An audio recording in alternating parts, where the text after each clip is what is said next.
후회해도 괜찮은 삶. 우리는 종종 이런 말을 합니다. 후회 없이 살고 싶다. 그 말에는 욕망과 두려움이 동시에 담겨 있죠.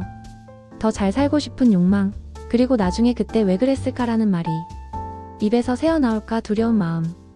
그런데 정말 후회 없이 살 수 있을까요? 오늘은 그 이야기를 해보려 합니다. 그 누구보다 당신의 삶에 진심인 당신과 나누고 싶은 이야기예요. 서울의 한 아파트. 그 안에 사는 58세의 남자. 그는 매일 아침 거울을 보며 이렇게 말합니다. 그래, 오늘도 괜찮아. 하지만 그의 마음 깊은 곳에는 30년 전의 선택이 아직도 스쳐갑니다. 젊은 날 그는 사랑하는 여인을 두고 회사를 택했습니다. 가난했지만 함께라면 행복할 것 같았던 그녀. 하지만 그는 현실을 택했고 지금은 다른 사람과 살고 있죠. 그는 종종 생각합니다. 그때 그녀의 손을 잡았다면 내 인생은 달라졌을까? 하지만 그는 회사에서 상무까지 올랐고 두 아이를 키워냈고 지금도 아내와 함께 산책을 합니다. 그의 삶은 실패였을까요? 아니요. 그는 다만 인생의 모든 문을 열 수 없었던 것뿐입니다. 우리는 늘 문 앞에 서 있습니다. 하나를 선택하면 다른 문은 닫히죠. 그것이 삶입니다.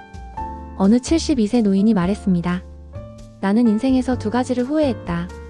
하나는 너무 걱정하며 살았다는 것. 그리고 또 하나는 걱정한다고 해서 아무것도 바뀌지 않았다는 것. 후회는요, 사실 똑똑한 감정이에요. 우리가 더 잘하고 싶었고, 더 사랑하고 싶었고, 더 나답게 살고 싶었기 때문에 생기는 거죠. 그 말은 당신이 자기 인생의 진심이었다는 증거예요.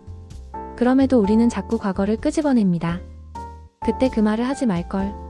그 일을 시작했어야 했는데, 좀 더 용기 냈다면.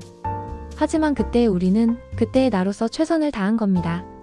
경험이 없었고, 시간이 없었고, 준비가 부족했을 뿐이죠. 그럼에도 살아냈고, 여기까지 왔어요. 그 사실 하나로도 당신은 충분히 잘 살고 있는 거예요. 나는 어릴 때 아버지의 등 뒤를 보며 자랐어요. 말이 적었던 분이셨죠. 어느 날 술에 취해 처음으로 내게 이런 말씀을 하셨어요. 지금 와서 생각하면 너한테 자주 웃어줄 걸 그랬다. 그날 이후 나는 후회하지 않기 위한 삶이 아닌 후회해도 괜찮은 삶을 살아야겠다고 생각했습니다. 우리는 모두 실수하고 때로는 상처 주고 사랑하면서도 놓치고 그렇게 살아갑니다.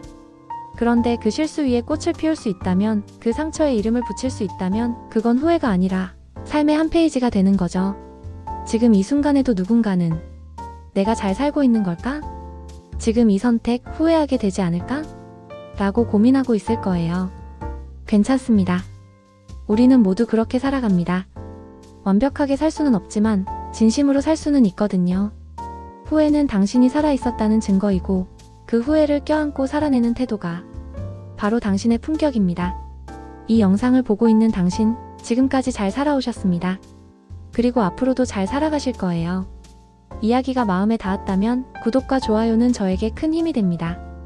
그리고 당신의 후회를 댓글로 나눠주세요. 우리는 함께 살아가니까요. 감사합니다.